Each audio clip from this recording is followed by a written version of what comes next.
मो ना जयदेवनाथ मल्लिक घर गोपवंतपुर गेलपुर मु जड़े चाषी आम हाथ उधारी सोसाइटी रो लोन आउ विभिन्न बैंक रु ऋण करके आम चाषटे करूँ आम भाविलु एथर भल अमलटे होती आम कि माने लाभवान हमू आम परिवार गुजराण मेटेमु वर्षकर आम धानटे बिकिकी आम कि रखी आम कि माने उन्नति करूँ किंतु दाना बात्या आसला दाना बात्यार चाष बंचीगला सत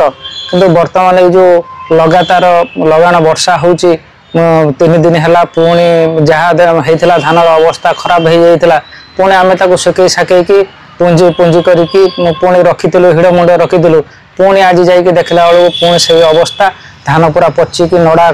खसला धान आनीपारूनी बिलरू आम बर्तमान आम मेरुदंड भांगी जाइए आम सरकार जो ऋण करूँ आम बर्तमान माने चिंतार अच्छु आम कौन करूँ बर्तमान सरकार आमको जो आर्थिक सहायता किसी जब न करती आम बहुत असुविधार पड़ू बर्तमान जो सरकार करिसेंती धानर जो मूल्य 31 टंका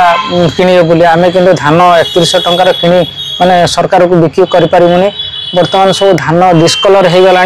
धानर माने कलर फेड हवा द्वारा सरकार कहते माने ग्रेडेशन अनुसार धान नियाजिवो किंतु ये हूँ